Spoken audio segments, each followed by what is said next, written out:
Happy Tuesday. I'm excited for you guys to hear about our project for this week. Today, where it's going to be probably the longest video, and we are going to talk through the entire project. So if you don't have your packet in front of you, I just want to encourage you guys to grab it, maybe together with a pen, and you can be jotting along as kind of explain the different parts of this project.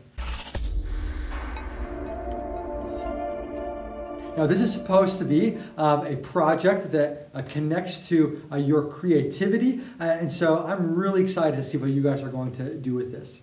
Now I want us just to hit the rewind button and to go all the way back to the beginning of October. That is when we together started our journey through the book of Mark. And the journey started with first these prophecies about Jesus, then John the Baptist, and then Jesus' baptism.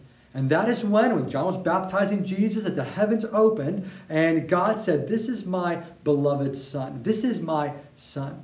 And that theme of God's Son carried us through the entire book of Mark, through his parables and his stories, through his teachings and his miracles, through his conversations with the disciples and with the Pharisees. And all of them kind of connected back to this idea of Jesus being God's Son. And we saw that all the way up until the very end of the book. And the scene is cold and dark. There had just been an earthquake. There were crowds of people that were jeering, that were taunting the man that was hanging on the cross. But now they had gone silent. And this man, he called out, "It is finished," and he dies. And the camera of Mark's story zooms in on a centurion, the leader of a Roman cohort. And that centurion, maybe he looked around at the crowd first and then up at Jesus. And realizing that this death was very different than the many crucifixions he had experienced over the past weeks and months, he said, "This truly was God's Son." So the whole theme of the book of Mark is this idea of Jesus being God's Son. Now, we watched this video at the very beginning of October when we started our study through the book of Mark. And we're going to watch it again just to kind of freshen up our minds as we prepare for our project. So sit back and enjoy this video from our friends at the Bible Project. The Gospel of Mark is a book in the Bible about the life of Jesus. And the earliest reliable tradition tells us that it was written by a guy named John Mark. Now, Mark didn't just grab a bunch of random stories about Jesus and throw them together. He's designed this book to address some really specific questions about whether or not Jesus was the Jewish Messiah. So let's stop right there, because that's a term a lot of people like me aren't very familiar with. Yeah, so the Messiah was a royal figure, sometimes called the Son of God, that Israel was expecting to come and set up a kingdom here on earth. And around the time of Jesus, Israel was occupied by Rome, and so many Jews were hoping that the Messiah would come and overthrow the Romans and rule as king. But Jesus didn't overthrow the Romans. In fact, he was killed by them. And that brings us to the very issues Mark is trying to get at in this book. So in the first half, he focuses on who Jesus is. Is he really the Messiah? And then in the second half, he's addressing how Jesus became the Messianic king.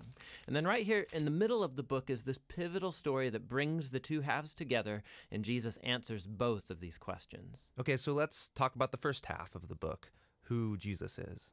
So Mark makes his beliefs about Jesus very clear from the first line of the book. The beginning of the good news about Jesus, the Messiah, the Son of God. One of the next stories is Jesus getting baptized, and God's voice announces from heaven, "This is my Son." So it couldn't be more clear. It's presenting Jesus as the Messiah. Yes, but as you're reading through this first half of Mark, you'll notice something really interesting start to happen. Jesus is going about healing all these different people, and he's constantly telling them to keep quiet about who he is. This happens so many times in Mark's account, it's very strange. Yeah, why keep it a secret? So remember, lots of Jews had lots of different expectations about what the Messiah would be and do. And so Jesus doesn't want people to misunderstand what it means for him to be Israel's Messiah. And so with all that in mind, we come now to the pivotal story at the center of the book, where Jesus takes his disciples away and he asks them, "Who do you all say that I am?" And Peter says what everyone's been saying, you're the Messiah, the Son of God. But then something new happens because Jesus starts explaining to them how he's going to become the Messianic king, and it is not what they expected. He says he's going to suffer and die and rule by becoming a servant, or in his words, the Son of Man did not come to be served, but to become a servant and to give his life as a ransom for many. Peter is startled by this and he rebukes Jesus because there's no way he's going to let Jesus die. And Jesus responds, "Get behind me, Satan," which is really intense. It really is. But it highlights how important it is for Jesus that his disciples come to understand who he really is. And so here, now in this pivotal section, Jesus tries 3 different times to have this conversation with them, and every time they respond in confusion and even fear. Okay, so this launches us into the second half of the book, where Mark addresses the question of how Jesus becomes the Messianic king. It's the last week of Jesus' life. He goes to Jerusalem, gets in conflict with the religious leaders, and gets arrested. And he's put on trial as someone who's claiming to be the king of the Jews. He's even given a crown and a purple robe like a king would get, but it is all a cruel joke. Then he's mocked and beaten and hung up on a cross where he dies. And it's here in this crucial scene that we meet a new character, A Roman soldier. who suddenly gets everything that's going on. He says, "Surely this is the Son of God." Which is crazy. It's an enemy who's first putting it all together that Israel's messianic king is the crucified Jesus. That's the structure of the book of Mark. But the book doesn't end with Jesus dead on the cross. No. So on the 3rd day, some women go to visit Jesus' tomb, only to find that it's empty. And then there's this angel standing there, instructing them to go and tell this good news that Jesus is alive from the dead. But instead, they run away and they don't tell anyone because they're afraid, and that's how the book ends. Which is a really abrupt ending. Yeah, it's so abrupt that later scribes did add an ending that brings more closure to the story. And you'll find that story in your Bible with a little footnote that says it was added much later. But Mark's a brilliant storyteller, and he's intentionally ended this book abruptly. So all through the book, the disciples have been confused about Jesus' plan to give up his life, the story in the middle, and now right here at the end. It's like Mark is acknowledging just how startling this claim really is. And he wants you, the reader, to wrestle with it for yourself. Is this crucified Jesus really the Messiah that they've been waiting for?